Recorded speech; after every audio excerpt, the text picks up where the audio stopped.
My name is Grace. I'm 33 years old.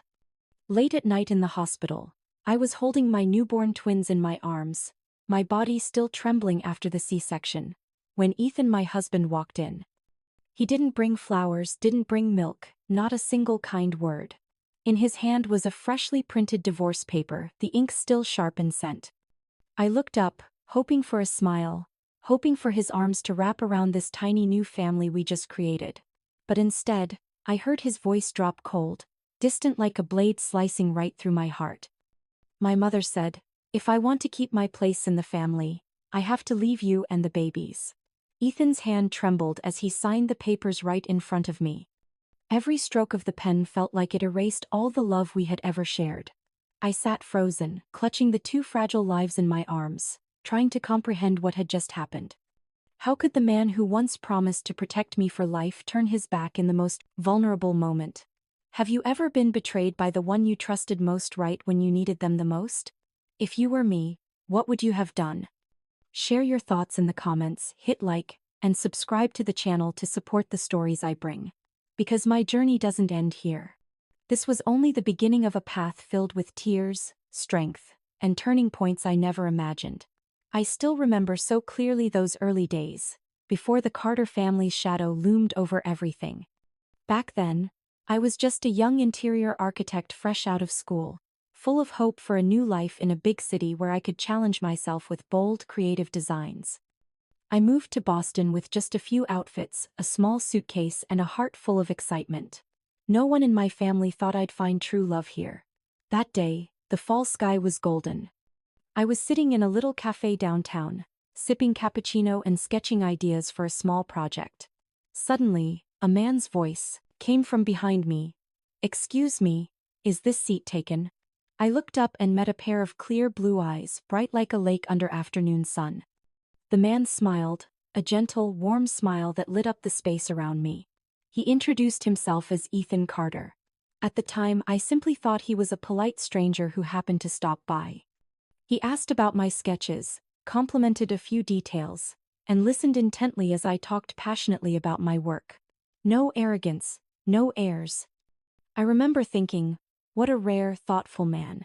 I had no idea he carried the Carter name, one of the most powerful real estate dynasties in America. In the days that followed, we stayed in touch. Ethan often texted small questions about design, sometimes just as an excuse to chat. He'd invite me for walks along the Charles River, take me to cozy, humble restaurants instead of high-end places. He never flashed money, never mentioned his family. Instead, he listened to my stories about growing up in the suburbs. With him, I felt safe. We grew close quickly. I couldn't hide my joy when I realized he was nothing like the rich, cold men you see in movies. He was simple, so much so that I forgot anything might be unusual about his background. One winter evening, snow blanketed the streets. After dinner, Ethan walked me home. At the door to my tiny apartment, he held my hand, his eyes steady and sincere. "Grace, I want you to know I'm serious. I've never felt this way about anyone." I looked into his eyes, saw something honest and deep, and nodded. From that moment, we were officially together. The following spring, we traveled together to Maine. I still remember that morning on the beach, wind whipping through our hair, when Ethan suddenly pulled out a small box. Inside was a silver ring with a bright blue stone, simple but shining. "Grace, will you marry me?" I choked up, tears streaming down my face. I never thought I'd accept a proposal so soon, but my heart had and never felt more certain. I threw my arms around him and said yes, full of joy. We had a small, warm wedding with just a few close friends and colleagues. At that point, I still hadn't officially met his family. Ethan told me his mother was private, a bit rigid, and he wanted to keep things simple. I didn't question it. I trusted our love, trusted that with him, we could handle anything. The months after the wedding felt like a dream. We rented a modest apartment downtown. I continued designing while Ethan managed a small office. He'd often come home early, help me cook, go on evening walks with me, and we'd share dreams about the future. In the mornings, he'd make coffee and place it gently in front of me with a quiet smile. "Good morning, Mrs. Carter." The way he said it always filled my heart with a quiet kind of joy. I could feel his care and gentleness every day, When I was overwhelmed with work, he'd encourage me, "You're incredibly talented, Grace. One day, you'll design a building everyone in this city will talk about." Those words lit a small fire inside me, helping me hold on to my passion.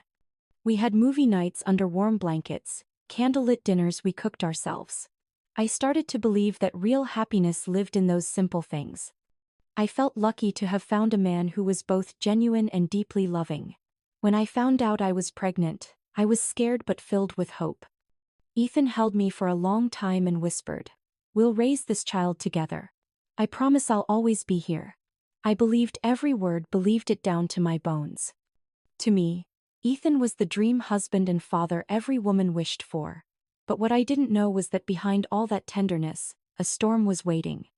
The Carter family, especially Vivian, Ethan's mother, stood in the shadows, cold and calculating, waiting for the right moment to step in and dismantle everything I held dear. And me, during those blissful days, was completely unaware, just a woman cradling a dream of a forever home. I used to think love could bridge any distance. That two hearts, if truly committed, could overcome anything. I never imagined my love would have to stand against a force so powerful, a world where money and legacy could crush everything in its path. But at the time, I was just a happy woman, believing life had finally smiled on me and that nothing could dim that light. That naivete made the fall even more painful. But to fully understand that pain, we have to return to the moment I first stepped into the real world of the Carters, the day I'd finally meet the cold gray eyes of Vivian, the woman who had already decided my fate. The day Ethan took me to meet his family, I was both nervous and excited. In my mind, this would be the moment when I, Grace, his wife, would be welcomed as a new member. But the truth was entirely different. The Carter estate sat on the outskirts of Boston, a grand European-style mansion, with white stone walls, tall iron gates, and a long row of luxury cars in the driveway. Standing before the heavy front door, my hand trembled, though I tried to hide it. Ethan squeezed it gently and smiled to reassure me. "Don't worry, everything's going to be fine. I'm right here." The door opened to a burst of light from crystal chandeliers shining down on polished marble floors. The moment I stepped in, I felt completely out of place. Guests wore designer outfits, the men chatted about stocks, markets, and big deals. The women glittered with diamonds, talking about yachts and art collections. And me, a regular interior architect, could only smile and nod. At the center of the vast room sat Vivian Carter, poised like a queen. Her hair was neatly styled, face sharp, and her gray eyes swept over me in one glance. She stood and curved her lips into a polite smile. "So this is Grace?" Her voice was flat, emotionless. I steadied myself, extended a hand. "Yes, it's very nice to meet you." Vivian took my hand, gave it a light squeeze, her gaze piercing. "Daniel was right. You look simple." I stiffened. Ethan quickly jumped in to ease the tension. "Mom, this is my wife. I hope you'll accept and treat her fairly." She let go of my hand, poured another glass of wine, and turned away without answering. All evening, I sat beside Ethan, quietly observing. Every conversation revolved around million-dollar deals, political connections, grand visions I'd never heard of. No one asked about my work. No one cared where I came from. I existed in the room but felt no more seen than an empty chair. As the party wound down, Vivian approached me again, wine glass in hand, her eyes sharp and cold. She smiled faintly, but her words sliced like a blade. "Grace, in the Carter family there's one rule. Any woman who enters must either step aside to serve the dynasty, or disappear. Which path do you think you'll choose?" I froze, unable to respond. Ethan reached for my hand, ready to defend me, but she had already turned her back and walked away as if delivering a final judgment. On the drive home, I sat silently, staring out the car window. The city rushed past, a blur of lights. Ethan's hand rested on the steering wheel, his expression heavy. I asked softly, "Did you hear what she said to me?" He nodded faintly, then sighed. "My mom. She's always needed to control everything. Don't take it personally." I looked at him, trying to believe that our love was strong enough to protect us. But from that moment on, everything started to shift. Ethan grew more distant. His phone rang constantly, the calls long, always ending in silence. I'd ask, and he'd shake his head. It's nothing. Don't worry. But his eyes no longer looked the same, always burdened, as if he carried an invisible weight. One late night, I woke to find him on the balcony, phone to his ear, voice tense. I quietly opened the door. He startled, turning toward me. Grace, you're still awake. I looked directly at him, waiting for an explanation. He avoided my eyes and muttered, just work stuff.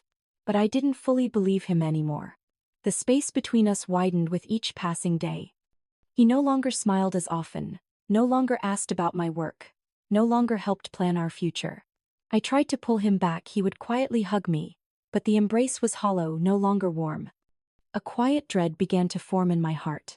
I remembered Vivian's words at the dinner, her cold gaze that seemed to reject me from their world. I began to wonder, did I truly belong in this family? Or was I just a smudge on the perfect page she wanted to preserve? I buried myself in work, taking on more design projects, but the anxiety never left. One time I called Ethan while he was on a business trip. On the other end, just a heavy sigh, then a whisper, I don't know what to do, Grace. I wanted to ask more, but he hung up quickly. Those days weighed on me like stone. I loved him enough to want to trust without question. But the deeper I looked, the more I realized that in a fight between love and power, some forces were too overwhelming, and I, just an ordinary woman, was about to face a storm I had never prepared for. From the moment Vivian Carter stepped into my life, the small family I believed in was no longer whole. I gave birth to twins on a June morning, in a bright white hospital room, sunlight streaming through the glass, lighting up two tiny bodies resting in their bassinets. It was supposed to be the happiest moment of my life. I held Ethan's hand as he cradled our baby boy, while I embraced our tiny daughter. The scent of newborn skin, and that raw sense of new life brought me to tears. I believed that from that moment forward, our family was complete. But just days after I was discharged, Ethan suddenly disappeared. He said it was an emergency business trip, but I didn't believe him. Those long nights in our small apartment, my babies crying non-stop, my body still aching from the C-section, my heart in turmoil, were marked by his absence. I tried to reassure myself that maybe he was just busy, maybe I was being paranoid. But that creeping sense of dread only grew darker. 3 days later, Ethan came home. I was sitting in the recliner, nursing one of the babies, my eyes blurry from sleep deprivation. When I heard the door open, I looked up, thinking he would rush to us, apologize, embrace us. But no. His steps were heavy, his gaze distant. In his hand wasn't a carton of formula or a bouquet of flowers, but a thin folder. Grace, we need to talk, he said quietly, his voice tight. I placed the baby in the crib, looking at him with concern. What is it, Ethan? He paused, then laid the folder on the table. I saw the bold print across the cover, divorce petition. My whole body went numb. What is this? I asked, my voice shaking. Ethan rubbed his forehead, unable to meet my eyes. My mom, she's arranged everything for my future. I have to choose, Grace. Choose? What are you talking about? I just gave birth to your children. This is your family. Why do you have to choose? I choked out each word as if ripping them from my chest. He inhaled deeply, his voice like lead. I can't go against her. She made it clear, either I choose the family legacy and my place in it, or I choose you and the kids. He stopped, then finally looked at me, guilt clouding his face but his tone still firm. I can't lose everything. I stood frozen, the world crumbling around me. You're saying you choose them over us? He said nothing, just lowered his head. That silence was the cruelest answer. Tears spilled down my cheeks. Ethan, I trusted you. You promised to protect me, to protect our children. You swore you'd never abandon us. And now what? You're going to look our children in the eyes and say they're not worth staying for. Ethan trembled but still turned away. I'm sorry. I truly am, Grace. But I've made my decision. The door slammed shut behind him. The apartment fell into an eerie silence, broken only by the crying of my babies. I collapsed to the floor, hands clutching my still sore stomach, my heart shattered into pieces. There are no words for what it feels like to be abandoned at your weakest. The days that followed were a nightmare.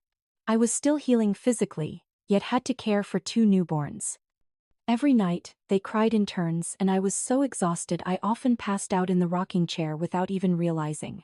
In my mind, the image of Ethan signing those divorce papers haunted me. Friends called to check in, I couldn't bring myself to answer. I couldn't bear admitting my husband had left right after our children were born. I withdrew, living in a quiet world with just the twins. The savings dwindled quickly. I was forced to sell my wedding ring, the only remaining symbol of our happier days. As I handed it to the pawnshop owner, my hands trembled. My heart ached as if letting go of my final thread of hope. One night, after soothing my daughter to sleep, my son began crying again. I sat on the floor, cradling them both, my tears soaking my shirt. "I'm here. I'm not leaving you." I whispered, more a promise to myself than to them. In that moment, I realized if I fell apart, they would have no one left. So I began to get back up. I told myself I had to be strong, even if every step felt like walking on broken glass. Every morning, after feeding the babies, I'd turn on my laptop and apply for jobs, sending out dozens of applications. But most came back rejected. The reasons were always the same. A brand new single mom couldn't handle the workload. Some employers even said outright, "You should stay home and raise your kids." Each rejection was another cut, but I kept going. I slashed every expense, learned to cook nutritious meals on pennies, taught myself how to nurse both babies while searching for work on my phone. One day, watching them sleep, I noticed their clothes were worn, a few with unraveling seams. I remembered the sewing skills my mom once taught me. I borrowed an old sewing machine from our neighbor and started mending their clothes. As I stitched, I thought, why not try to make something better for them? Maybe a new life begins with the smallest things. I didn't know what path lay ahead, but deep inside, a small flame had been lit, a flame born from determination, from a mother's instinct, and from pain transformed into power. Ethan had chosen his road. Now I had to choose mine for the three of us. And that was the beginning of a journey none of us could have ever predicted. I once thought I'd never recover from those long, dark days. After Ethan left, the tiny apartment felt too big for a woman recovering from a C-section, and two newborns. At night, their cries alternated with my own muffled sobs. Sometimes I just sat there, holding them tight, my tears soaking the pillow, not knowing how I'd survive the next day. My body still ached. The incision hadn't healed yet, but it was the emotional pain that felt like I was falling into a bottomless pit. I'd lost my job during maternity leave, and even when I tried to return, no company wanted to hire a single mom with newborn twins, someone seen as inflexible and tied down. Every time I opened my email and read another cold rejection, I felt invisible in this fast-moving world. One night, after putting my daughter to sleep, I looked over at the nearly empty formula container. My hands shook as I realized I didn't have enough money to buy more. I opened the cabinet and pulled out a small velvet box. Inside was my wedding ring, the last piece of what once seemed like a beautiful chapter. I held it, my chest heavy. The next morning, I walked into a pawn shop, my hand trembling as I placed the ring on the counter.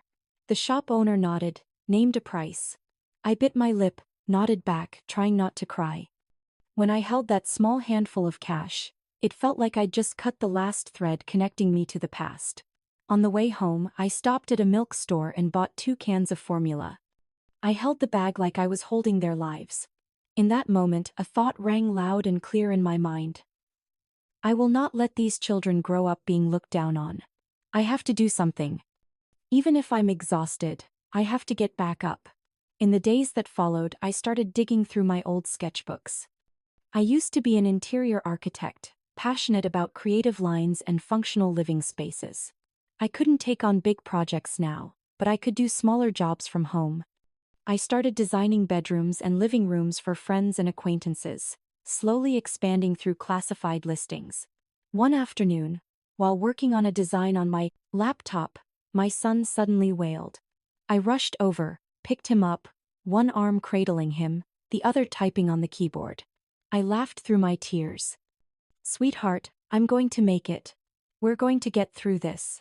Even though the design jobs only brought in a few $100s a month, at least I felt useful again. I began learning how to sell products online. I researched e-commerce platforms, how to take good product photos, how to write descriptions that attract customers. At that time, all I had was an old laptop, a phone with a blurry camera, and the determination to keep the three of us from going hungry.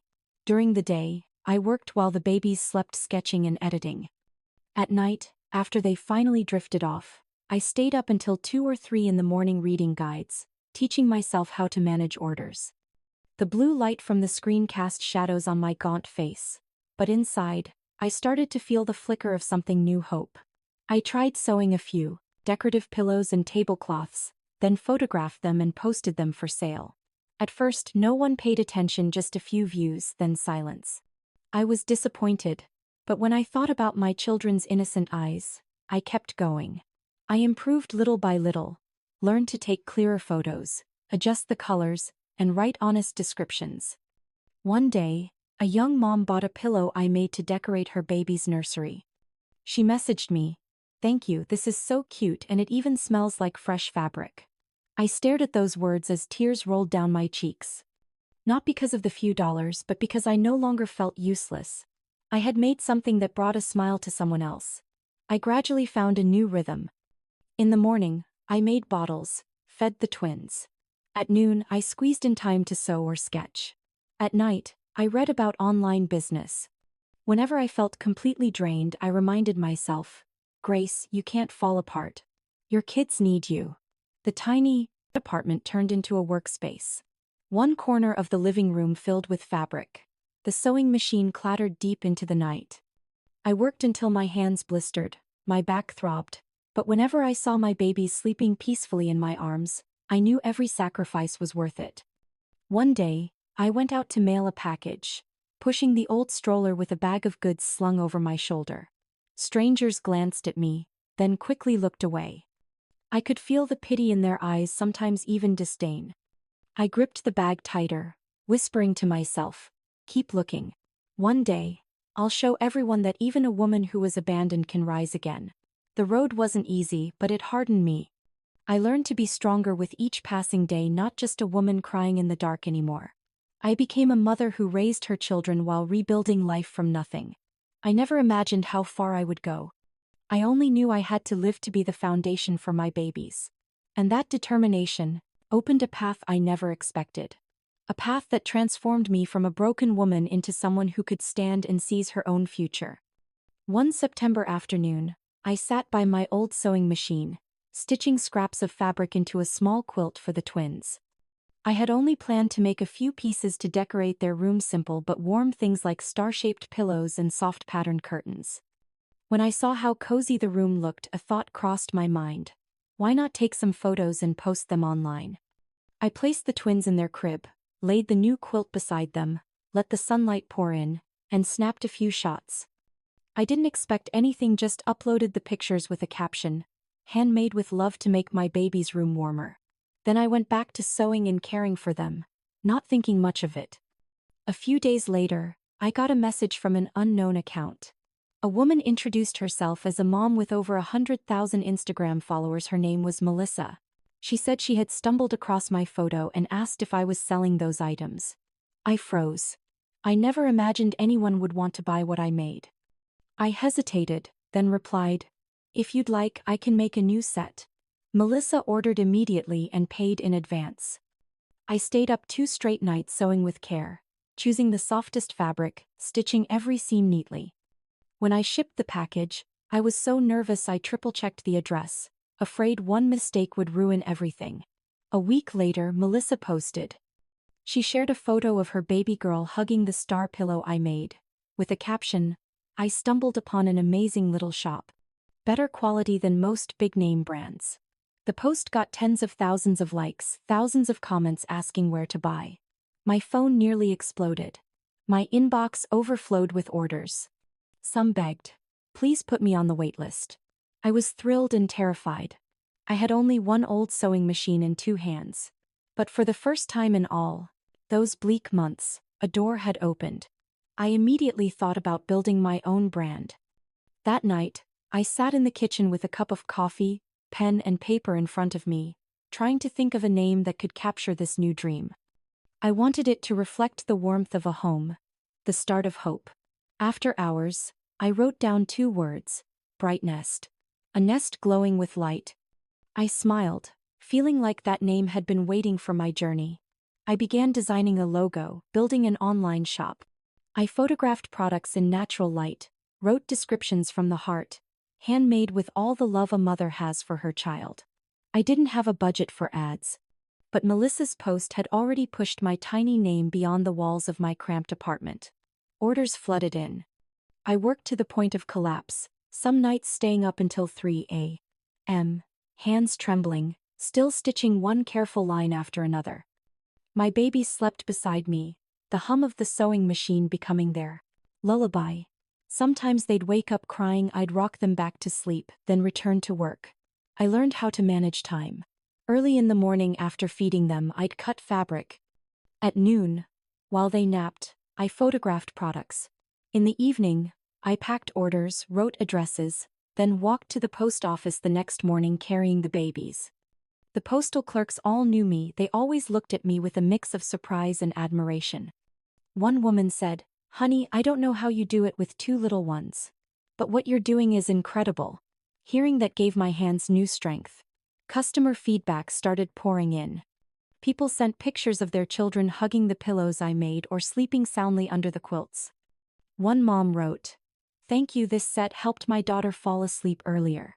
I broke down in tears in front of the screen, unable to believe that something made in this tiny apartment could bring happiness to another family.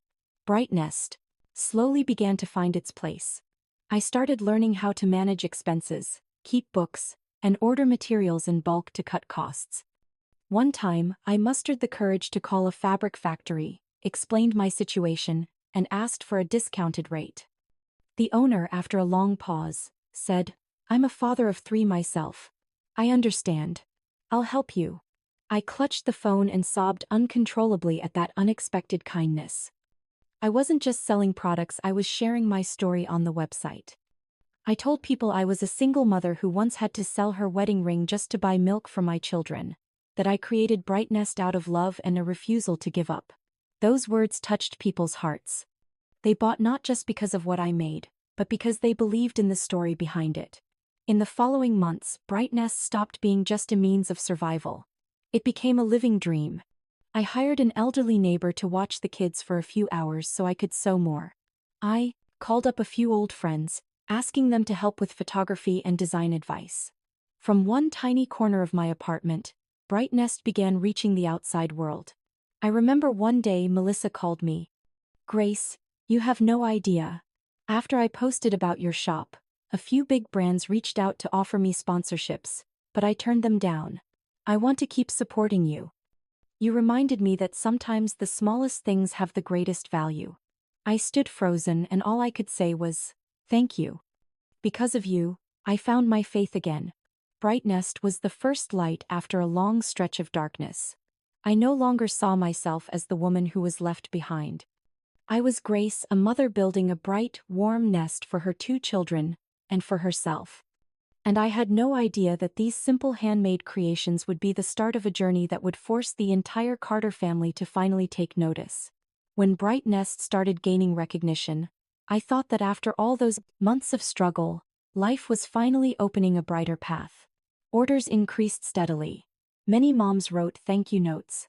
Even a few local newspapers reached out, wanting to cover my startup journey. I was happy to see that something created in my tiny apartment could touch others' hearts. But I never expected that this flicker of light would awaken the darkness hiding behind the Carter name. One morning, just after I set a bottle of milk on the table for the twins, my phone rang. On the other end was a cold, flat male voice. "This is the attorney representing Carter Holdings.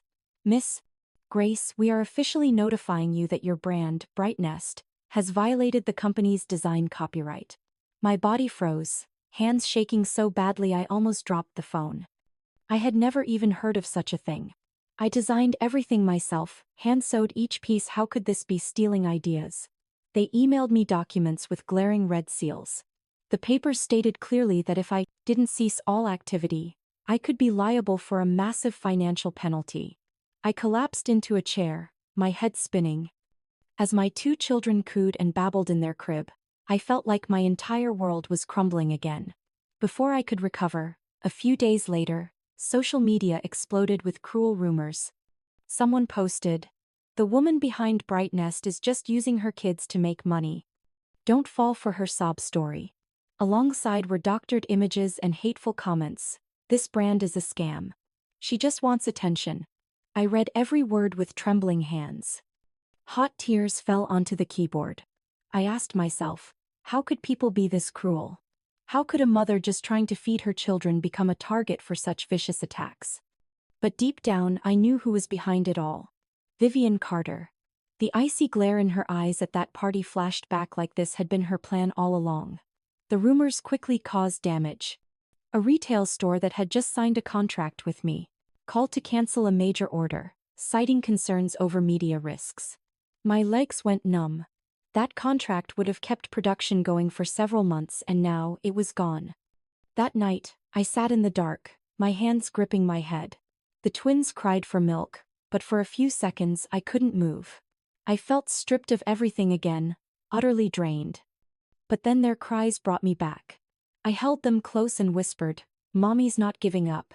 No one is taking Bright Nest away from us. No one's touching you." The next morning, I made the decision to meet with a major client, a family-friendly supermarket chain I'd been negotiating with called Family Mart. I walked into their office with a tired face but determined eyes. The director of the chain, Ellen Moore, a woman in her 50s, stared at me closely. She placed a tabloid newspaper on the table. "Grace, do you have anything to say about all this?" I took a deep breath and told her everything. I didn't cry. I didn't beg.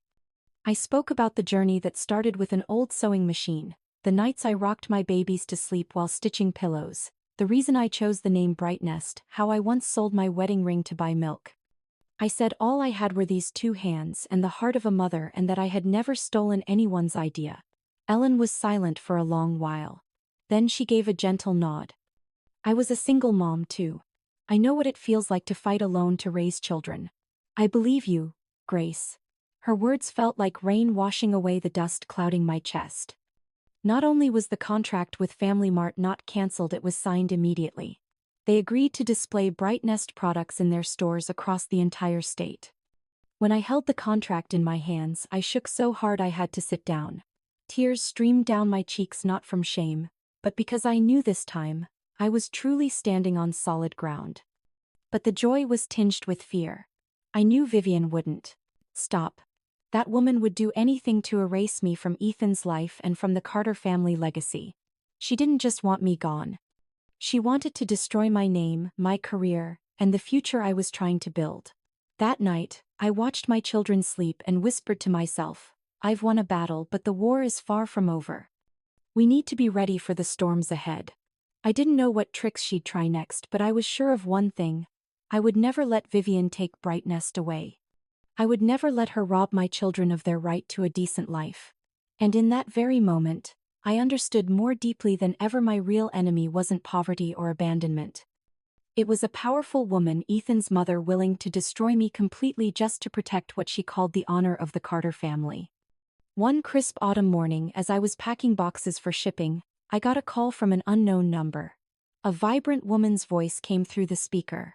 "Hello, this is Linda, editor of Good Morning Boston. We just read an article about your startup journey and were incredibly moved. Grace, would you be willing to appear on our show and share your story?" I froze. That show was famous across the country, millions of viewers watched it every morning. I hesitated. I'm just a single mom. There's nothing special about me. Linda chuckled gently on the phone. "That's exactly why we want you. Your story isn't just special, it's inspiring. Women like you deserve to be heard."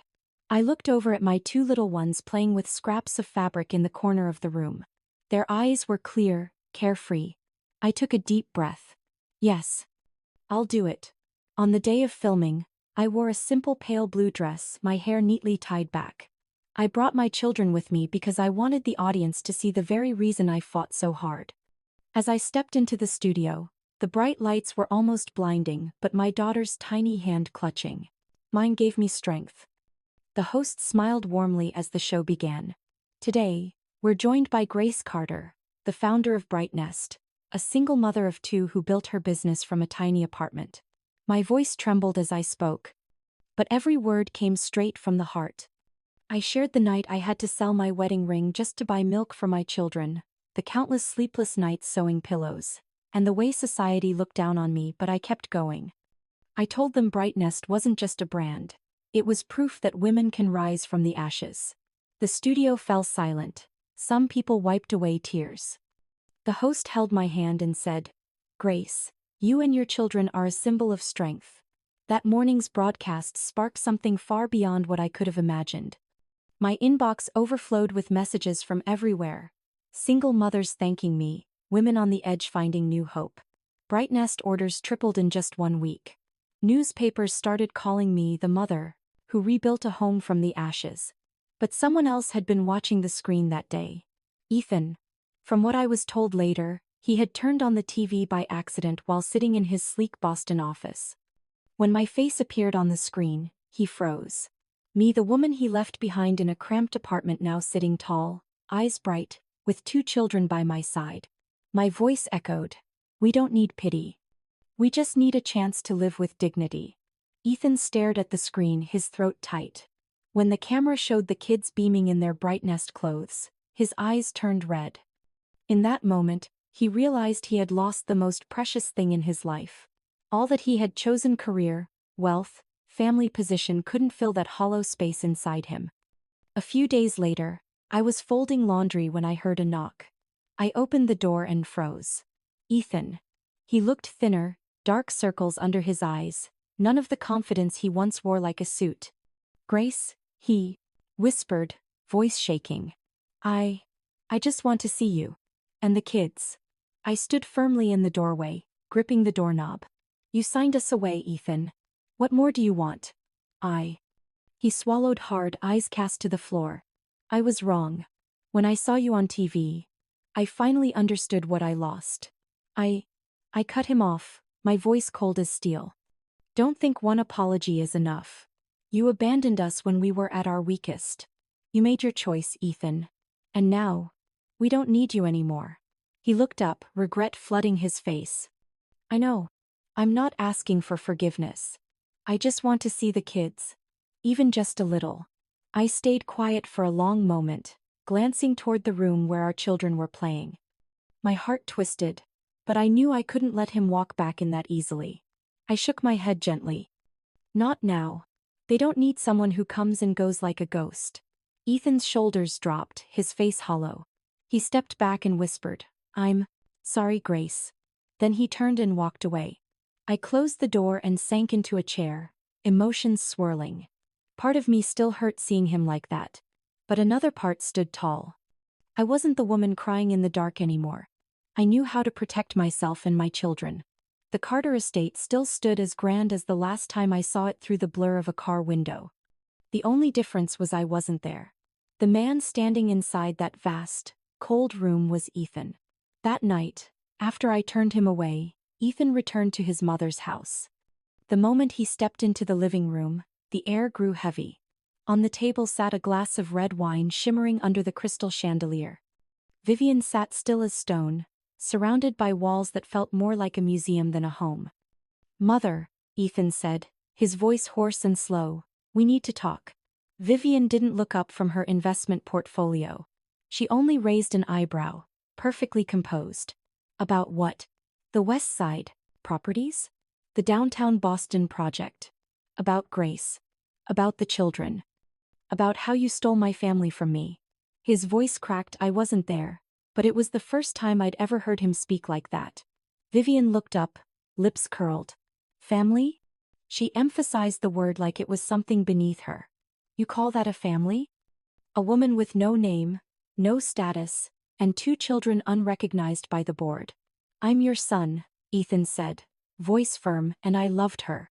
We were happy. But you couldn't stand that I chose someone who wasn't in your little tradition book." Vivian set her glass down, the clink of crystal sharp against the table. "You loved her, Ethan. But love doesn't build empires. Love doesn't protect power. Love doesn't keep a Carter from being pushed aside in this world. You had to choose. And you chose wisely. Ethan paused. Then he pulled a leather car fob from his pocket. I knew that key. It belonged to the Bentley his mother gave him at 25. You can keep all of it, he said, voice oddly calm. The car, the company, this mansion, and those cocktail parties you call networking. But I'm done holding on to things that don't belong to me. Vivian raised a brow. You talk as if you've been betrayed. Didn't you force me to sign divorce papers before the board voted on management rights? Didn't you warn me that if I didn't, everything I had would be stripped away? He stepped closer. I spent years living by your rules. And you took everything that made me feel human. Vivian stood, resting one hand on the back of her chair. If you walk out, Ethan, you're no longer a Carter. No will. No shares. No position. Just a man who gave it all up for a fantasy. No, he said softly. I'm a man reclaiming the life he lost. Then he placed the keys on the table, turned, and walked out of the house that had once defined everything about the Carter legacy. He stepped through the iron gates and didn't look back. I don't know exactly where he went that night. Maybe some small hotel in the suburbs. Maybe his old office, where fake family portraits still hung on the walls. But the next morning, when I opened the door to a soft knock, there he was, Ethan, his face pale, eyes sunken. I left, he said simply. I'm no longer a Carter. I stood still, heart no longer stirring. No pain. No tears. Just a quiet, early morning stillness. You're free, I said calmly. And so am I. He nodded, searching my eyes for something, but I didn't let him find it. Not because I was angry, but because I no longer needed validation from him. I don't expect you to come back, he said softly. I just wanted you to know. I was wrong. I know. I closed the door, not with a slam, not too gently either. Just enough for him to understand that everything between us now lived in the past.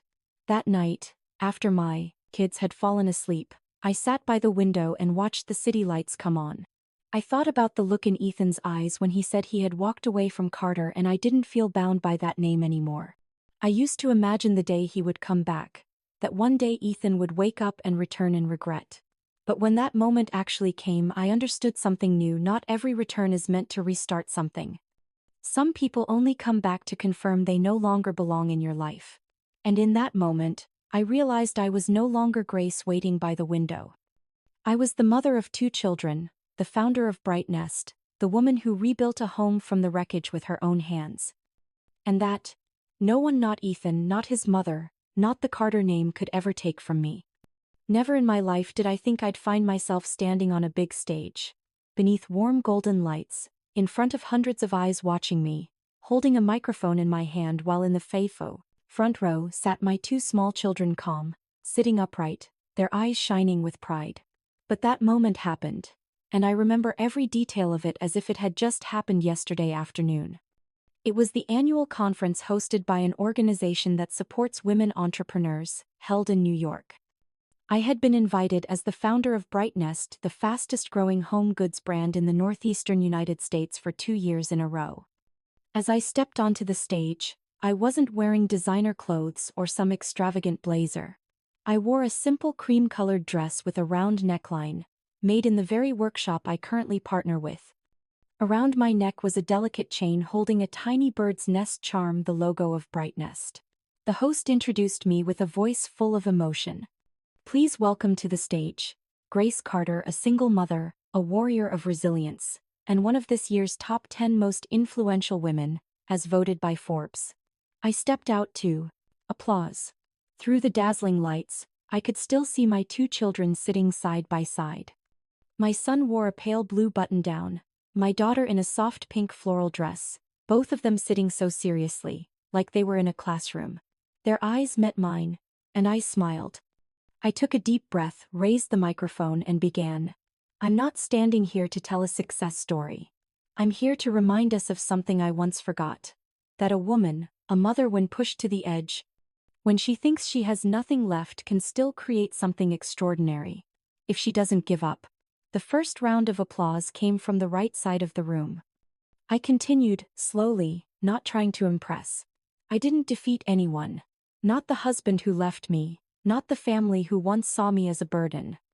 I only defeated myself, defeated fear, defeated the voice in my head that screamed I wasn't strong enough, that I would fail.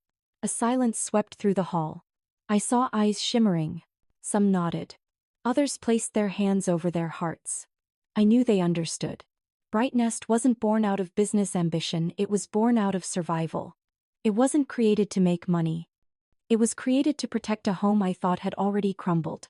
Every pillow, every towel, every seam, is proof that I am still here. I paused for a beat, then looked toward my children. And if there's anything I'm most proud of, it's not being honored by Forbes. It's not that my brand is now present in 42 states. It's those two kids sitting in front of me today. They are the reason I began. And the reason I'll never stop. At that moment, my daughter tilted her head, smiled brightly, and clapped first. Her little brother looked at her, then clapped too. Just seconds later, the entire hall erupted in thunderous, overwhelming applause.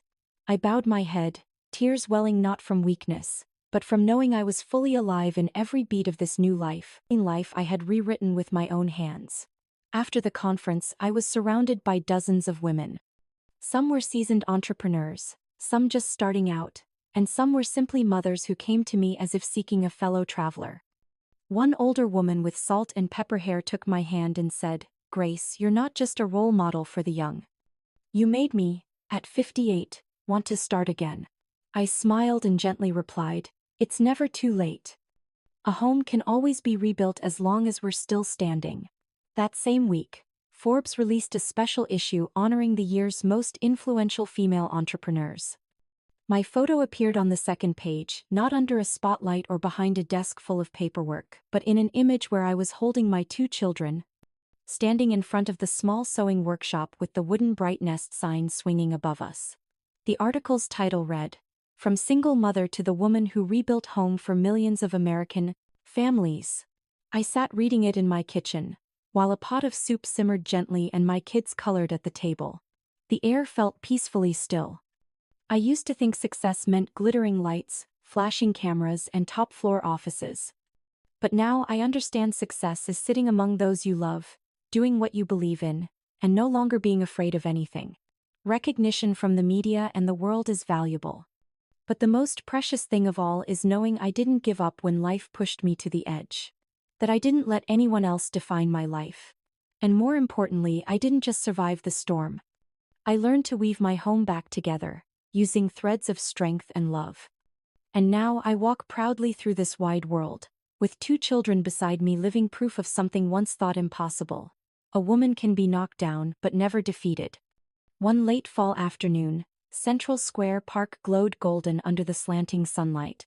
The breeze rustled through, maple trees turning red and orange, the earthy scent of damp soil filling the air as leaves drifted down like fire onto the grass. I sat on a long wooden bench by the path, holding my scarf close around my shoulders, eyes following my two kids as they laughed, chasing each other around a big tree trunk.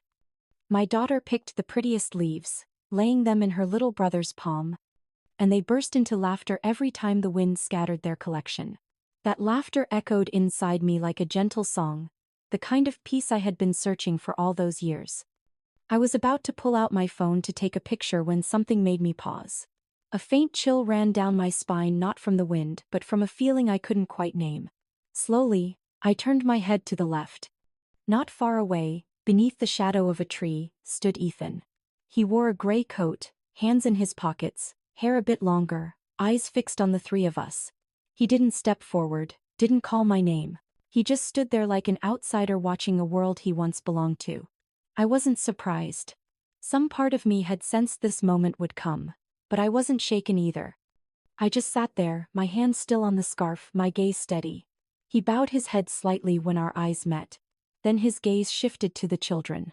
My daughter looked over, her face curious. But she quickly turned back to her brother, grabbed his hand, and they ran toward the fountain lawn. Ethan looked like he wanted to follow, but stopped.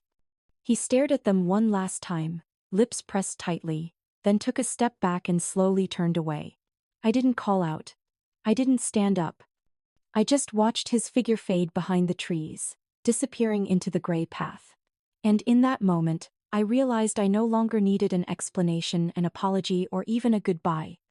Because everything I needed, I already had right there in the laughter echoing across the grass, in the innocent eyes of two children I had raised, with both love and tears. That night, in another corner of the city, the heavy oak doors of the Carter estate clicked shut behind Ethan. His footsteps echoed faintly across the marble floor. No butlers. No one to greet him. The vast mansion, luxurious yet cold, carried every sound like the walls themselves were repeating his regrets. He passed through the sitting room, where portraits of ancestors stared down with arrogant eyes. He entered the study where he once spent hours reviewing numbers and trying to earn his mother's approval. Vivian sat by the tea table, holding a glass of wine, her gaze sharp as ever. When she saw him enter, she showed no surprise, no greeting. "You went to the park," she said, as if she had been watching. Ethan sat across from her and poured a glass of water. "Yes. And did you get enough of it? A little cheap sentiment and some late regret?" "Oh." Her voice was cold and flat. He didn't respond right away. Then he said slowly, "There's nothing left here for me to hold on to. And there's nothing left for you to take from me." Vivian tilted her head. "You're still a Carter, Ethan." "No." He shook his head, his gaze steady. "I'm a man who lost his family because I listened to someone who believed power mattered more than happiness. And I'll have to live with that. But I'm no longer your man." Vivian said nothing. She didn't argue. She set her wine glass down, stood up, and walked toward the window. Her silhouette looked thinner than before, the proud posture she once carried now worn by a quiet fatigue she refused to admit. "The Empire's still here, after all," she whispered. "Yes." Ethan stood up, adjusted his collar, "and you can keep it. Alone." He turned and walked away, not waiting for a reply. The door closed softly behind him, but it sounded like the final period on a long chapter between them. At that same moment, I was sitting by the bed, reading a bedtime story to my kids. There was no princess, no prince on a white horse, just a mother living in a small house, lighting up her kitchen every day with her hands and her love for her children. And then, "Was she happy, Mommy?" my daughter asked as I closed the book. I looked at her, then at both of them curled under the blankets, hair tousled from a long afternoon of play. I smiled, leaned down, and kissed each forehead. "Yes," I whispered gently, "because she made her own happiness." Outside the window, the streetlight cast a warm golden glow across the bedroom wall. I sat for a few more minutes, watching them sleep. In that quiet home, I heard the steady rhythm of their breathing, and clearly felt my own heartbeat grounded, whole, owing nothing to anyone. I closed the curtains, stepped softly out of the room, and gently pulled the door shut, my heart calm as if the whole world now rested in the arms that once held my babies and rebuilt my life. I don't know if you were me, a mother once abandoned at her most fragile, drained of strength and faith. What would you have done? Would you have let go, or kept walking, even if all you had were trembling feet? My story may not be like anyone else's, but I believe that somewhere out there are women who've fallen, who've cried in the dark when no one knew. If you've ever felt pushed out of your own life, I hope you understand this. You have the right to rewrite it, page by page, in your own voice. What do you think about the path I've walked? Have you ever stood at the edge between pain and becoming whole again, like I did? Please share your thoughts in the comments below. I truly want to hear your stories from your heart, because I believe that no matter how different our lives may be, pain and the strength born from love are things we can all understand. And if my story brought you a little warmth or inspiration, please follow the channel. Because the journey of being a mother, a woman, and rebuilding life is never a short one. I'm still living, still learning, still loving every single day alongside two little ones who saved me with their tiny hugs and eyes that never once asked me, why? See you in the next story, where our little home continues to be stitched together with love, resilience, and the gentlest pieces of what makes life beautiful.